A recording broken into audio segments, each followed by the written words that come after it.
我真的没想过调光帘会以这一种方式被我弄坏，房东对不起。身为负责任的房客，当然也会负责任的把这个调光帘修理好。因为毕竟当初也是房东，就是他花钱让我把窗帘换掉，所以我又回去找了当初来做窗帘的厂家，但是他们的态度感觉不是很积极，所以我又请了住家附近2-3间的窗帘厂商来报价。那只有一个是最快速的回复，然后也可以最快速的把调光帘修好，所以我就请住家附近的一间窗帘店来修理。但是来看过之后呢，发现这个调光帘已经没有救了，要整个换掉。那希望今天的影片呢，能分享一些使用调光帘要注意的事项，希望大家不会跟我一样犯傻。事情大概发生在前1-2个礼拜，我一如往常的想要把窗帘拉起来。那大家知道我后面的这一个层架，后方呢有用一个很像晾衣杆的东西，然后上面有挂一些衣架。那可能是我在整理的时候不小心把这个柜子推得太后面了，然后我没有注意那个衣架的那个勾勾，它勾在那个调光帘的凹槽上面，就是下面那个轴的凹槽上面。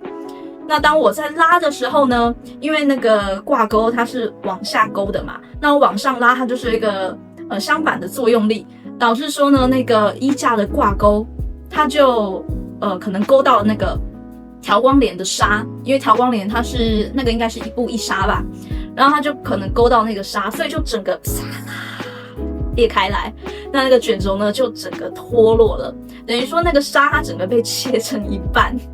然后我就拍照给那个厂家看，他说这个已经没有救，这个要整组换掉。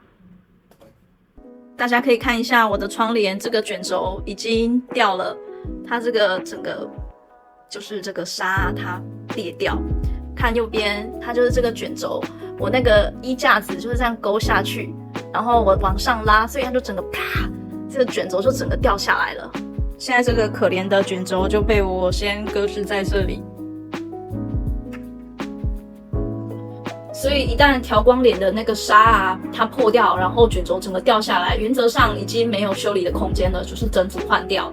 所以最终的决定呢，就是换的跟右边的就，因为两边当初是一模一样的，所以我是希望说就是换成原本一样的花色就好。但很不幸的呢，这个调光帘是大概4年前换的，那当初的规格就是那个花色，现在已经没有了。因为像这种窗帘厂商工厂，他们好像每年呢都会有不一样的型录款式，那我这个款式呢已经没有了，就型号没有一模一样的，只能找一个最相似花色最相似的，所以就大概是这样子。那另外呢，就是厂商有说到，虽然它花色长得很像，但拉上去一样的距离，它不一定可以对称，就是布对布、纱对纱，它不一定可以像原本的对称这么的完美。但实在无可奈何，我总不能把右边好好的也换掉吧，所以最后就是只能妥协了。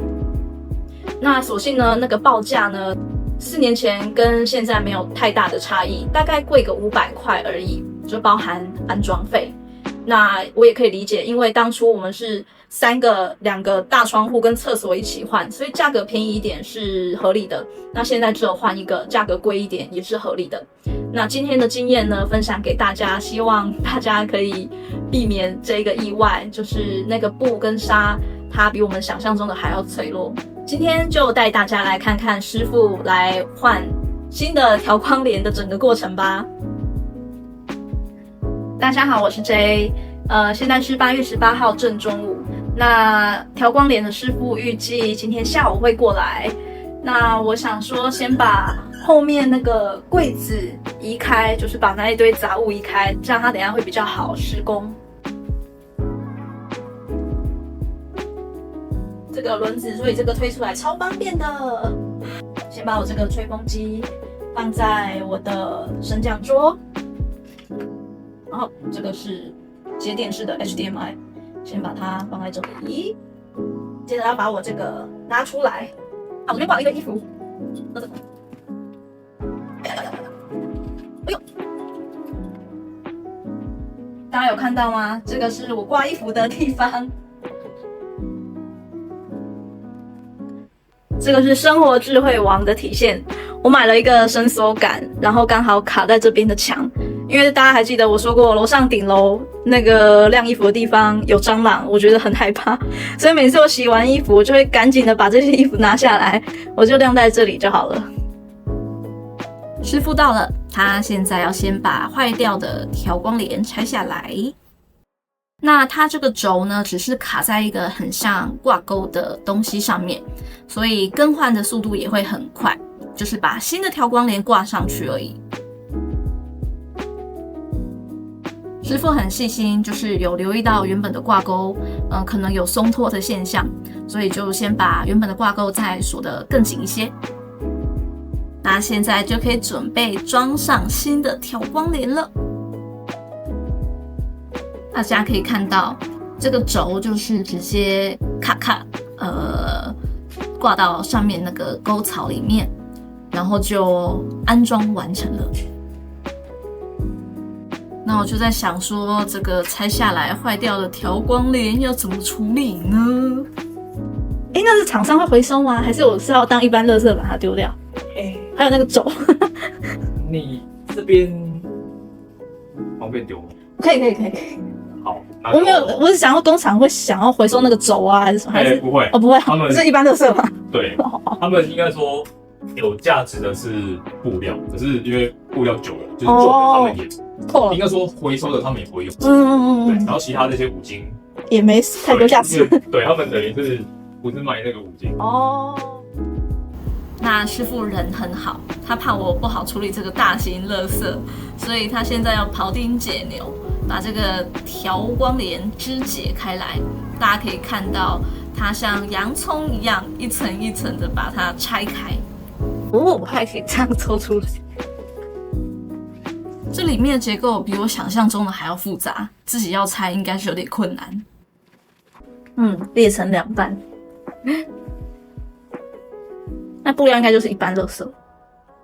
可是它里面还是有一个轴啦。最里面。我们还是很少见有人把这个用坏吗？对。我也不知道它会因为这样就是坏掉，我从来没想过会因为这原因。是真的是叫破坏狂。